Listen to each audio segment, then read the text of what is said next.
Hey, everybody, I'm here with Dr. J.P. Moreland, a world famous philosopher. He's written a book on the soul. Dr. Moreland, thanks for being with me today. Jeff, it's wonderful to see you and be with you. Yeah, absolutely. So, we're going to be talking a lot about the soul in this sermon. Why does it matter that we learn about the soul? For several reasons. First, we live in a materialistic world that believes that science has proven that matter is the only thing that exists. So it is important for us to defend the reality of the spiritual. Demons, angels, and souls of living things aren't physical. Secondly, the soul makes sense out of life after death. If more and more people are losing belief that there is such a thing because they're coming to see people as their brains and their bodies. Obviously, if I don't have a soul, when my body dies, I am annihilated. I think finally, it's good to know about the soul because it helps us understand spiritual formation and growth in Christ in a more richer and fuller way. That's great, especially for Christians who already believe in the soul, spiritual formation in a deeper way. Could you just explain what you mean by that and how understanding the soul changes it? Yes. If you understand the nature of the soul, you come to see that our growth and our problems are related to the mind, the will, the emotions, the spirit, and the brain and the body. And so you begin to understand that growing and healing involves both medicine, it involves good Christian therapy and spiritual practices. So it's all of the above. And if you get the soul down, you'll see that. That's fascinating because a lot of times our tendency is to just take some medicine, my body is healed, I'm good. That's right. But we don't understand that there's a deep connection that's been proven between how we think and feel and the way our health is. So there's a big impact the soul has on the body. That's amazing. All right. Can you go ahead and define a soul for us?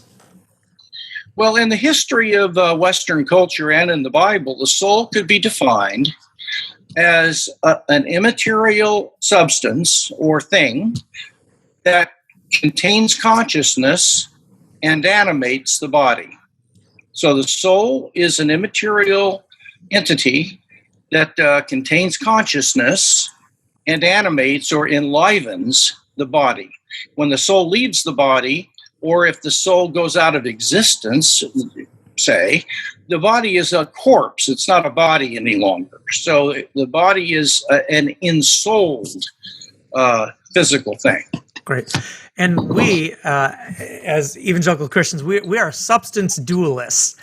And yes. in our previous sermon last week, the question was, where did Jesus go after he died? And we talked about Sheol, the grave, and the nature of how the soul departed there.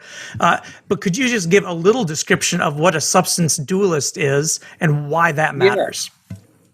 Well, a substance dualist would be a person who believes two things. First of all, that there is a self or an I or an ego or a soul, call it what you want, but that's what I am. I am my soul or a soul.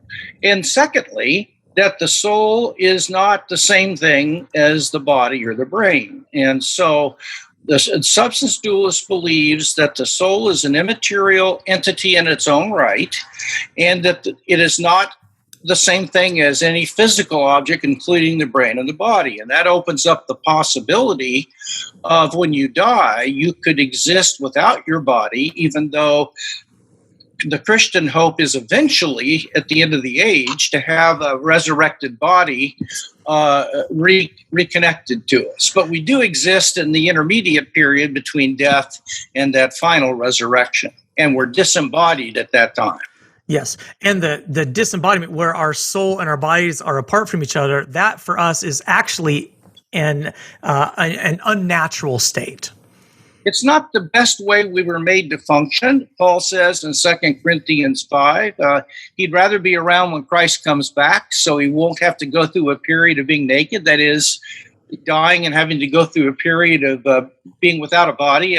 But he does say it's better than here, because to be absent from the body at least is being present with the Lord. So it's a good thing, but it's not the ultimate way it's supposed to be. Yes. Okay. Now, I have a statement that I've wondered about the accuracy of. I think it's somewhat accurate in a non-technical way, but I would like your thoughts on it, because it's going to help us understand how we interpret ourself. Would it be fair or accurate to say that the soul is me without the body, and that my body is me without the soul? Is that accurate or inaccurate, and in what ways does it fit and not? I think especially the first thing that you said is correct. And what I believe is that I am identical to my soul. I'm the same. I am a soul. Yes. Now, normally I am embodied, but I am not my body, and I can exist without it, though Yes. it is very important to my functioning.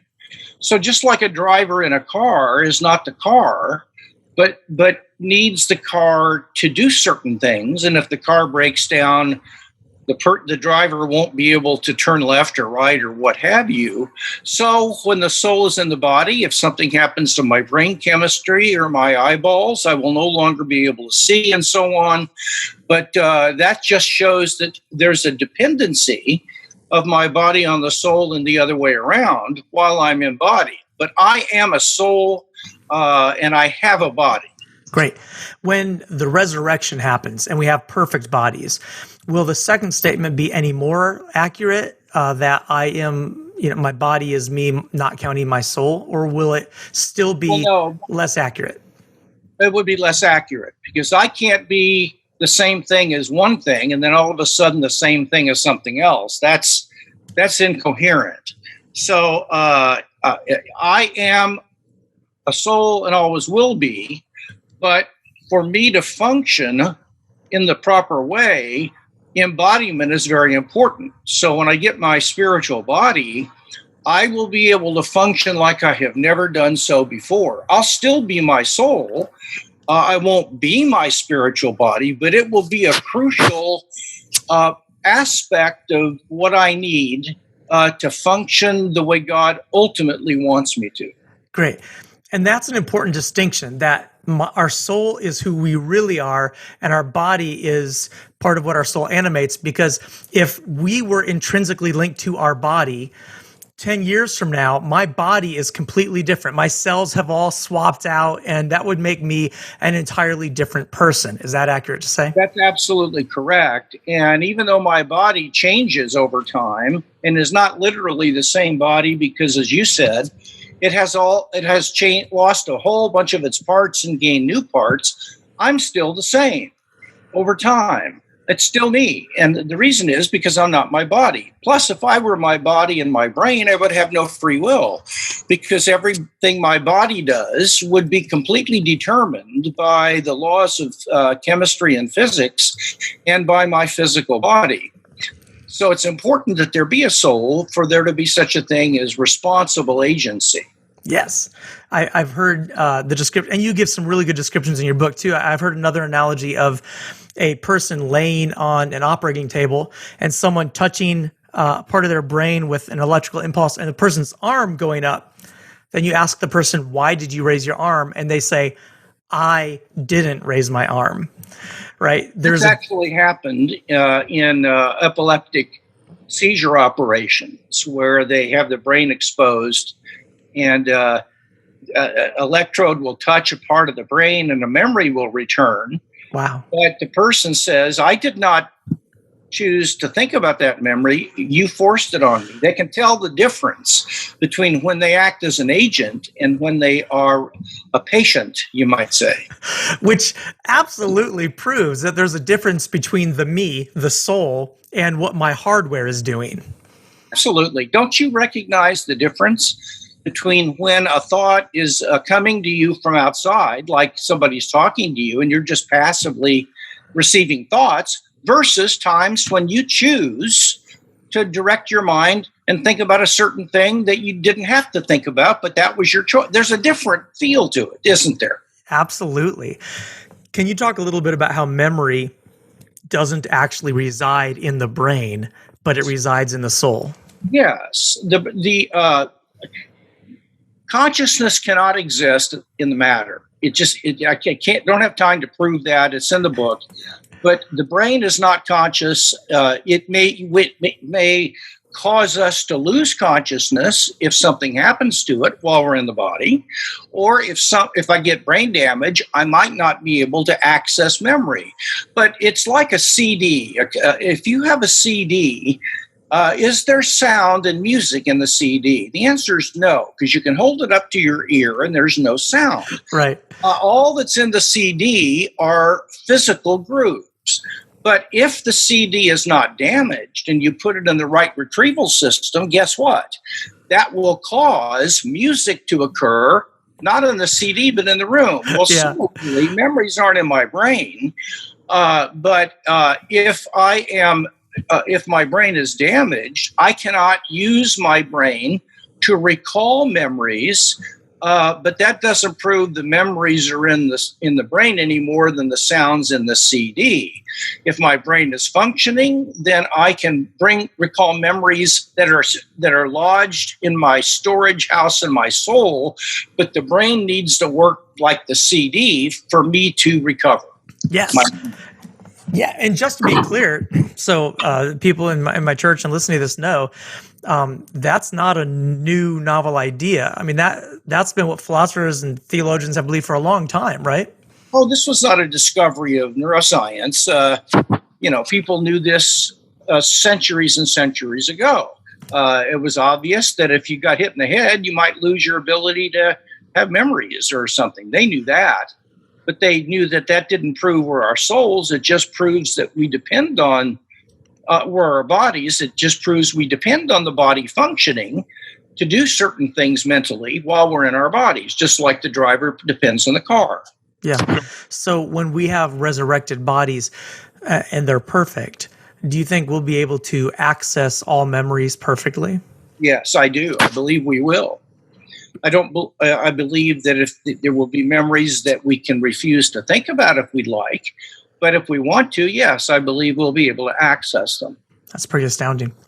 Let's talk a little bit about what it means to be made in the image of God, because I believe that's somewhat connected to the nature of the soul. So could you tell us what, in your view, what does it mean to be made in the image of the God, and how does that connect? Well, yes, all animals have souls. The Bible's clear on this. Revelation 8:9, the Old Testament has texts that are clear on it. And at the end of Ecclesiastes, it says, who knows whether animal souls go to heaven and whether human souls do, because he's pretending to be an atheist in that book just for the purposes of showing life is meaningless without God. Now, the reason we know animals have souls is because they're conscious. And if they're conscious, they feel pain and they're able to be aware of food and so on. Those are not contained in matter, they're contained in their soul. But It's only the human soul that's made in the image of God. And that means that our soul has certain powers that animals don't. For example, to be made in the image of God is to be capable of having moral awareness and engaging in free actions of a moral and spiritual nature. It is having the power to be aware of things that aren't visible, like I've been aware of angels and demons. I can sense God's presence sometimes in worship, though I'm not seeing him. And the human soul has a spirit compartment in it, which is an ability to be aware of God and to hear his voice. Animals do not have spirits. And so the human, to be made in the image of God, is to have a whole range of powers in the soul that God has, the ability of abstract reasoning, of moral awareness, of free action, and an ability to have relationships the way God does. And the animal soul is much simpler and doesn't have those abilities. Do animal souls exist after the animal dies? I'm 50-50. I think the Bible is unclear about this. When it talks about animals in the future, it's more or less talking about the millennial kingdom and not the intermediate state. But I take near-death experiences, the vast majority of them, to be legitimate. If anybody has a question on that, they should read John Burke's book, Imagine Heaven, and he gives reasons biblically for why people should not reject these, and they're consistent with Scripture. According to these, what I believe are credible accounts, and there are hundreds of thousands of them, people do see animals in heaven. And as Dallas Willard used to say, if we're going to need our pets or animals in heaven to have the kind of joy that is required to live there, God will make sure we have them. That's a pretty good quote. Now I've heard you describe the soul as a chest of drawers, and in one of those drawers, I think, was emotions. In another one was the spirit, and there's different aspects to who I am. What is the difference then between spirit and soul? Okay. A chest of drawers, as you said, has different drawers. And in each drawer, there's a certain kind of thing. There's socks in one drawer, T-shirts in another, and so on. Now, the soul has the same kind of compartments. In one compartment, there are thoughts and beliefs and the powers of reason. That would be the mind. In another is a set of powers to feel different things. Another, a set of powers to act and choose to do this or that or what have you. Yes, and then there will be another chest drawer that is the power of being directly aware of the presence of demons or angels, or God's presence, or his voice to us when we're hearing him speak to us. Now that means that the spirit is to the soul like the sock drawer is to the entire chest of drawers. The spirit is not a second thing. So we got two things in our body, a spirit and a soul. No, there's only one thing. It's the soul, but it has a lot of divisions within it. And the mind and the spirit and the will are all what they call faculties of the soul, or you might say compartments. This one soul, but it has several different faculties or drawers in it that do different things. Good. And you said that humans have spirits. Yes. Doesn't seem like animals have spirits. Why not? There's absolutely no evidence that an animal has the ability on its own, except for cases like Balaam's donkey, to be aware of God and to do certain things. And so we attribute a certain kind of soul to an animal that is needed to explain its behavior, nothing more and nothing less. And since animals don't behave in certain ways, then we hold that they don't have certain kinds of soulish abilities that we do, and that's how we arrive at that conclusion. Yeah. What is the function of the spirit? The function of the spirit is to receive new life. When we're born again, a seed is planted in the spirit, and it begins to spread throughout the rest of the soul and change it.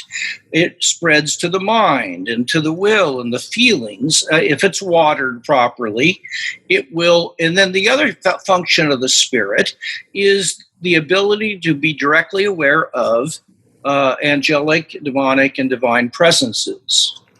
And do non-believers have a seed of spirit or They do. They have a spirit. A good bit of it's dead. That doesn't mean it doesn't exist. It just means it's not operable. It's kind of like a broken radio, though there are still portions of it that are minimally functional. An unbeliever can, on occasion, actually be aware of a demon or of God, but there is largely a lack of life, though they do have spirits. They're, for the most part, broken and inoperative and need regeneration. Absolutely. Wow, that's really great. I think you've answered Yeah, you've answered all the questions I have. That's really helpful. Is there anything that I didn't ask that you think, you know what, if you're talking about the soul and animals and just any of that stuff that maybe would be good to know? People need to know not just believe in a soul, but they need to know why they believe in a soul, so that they can talk to people and they won't make fun of you and make the Bible look ridiculous. It is false that neuroscience has demonstrated that there is no soul. That's just false. But people need to have some idea of how to explain that, especially as their kids get older and hear this in school. So my book, The Soul, How We Know It's Real and Why It Matters, can help with that. It's a fantastic book, by the way. It's really Thank good. you. Thank you, Jay.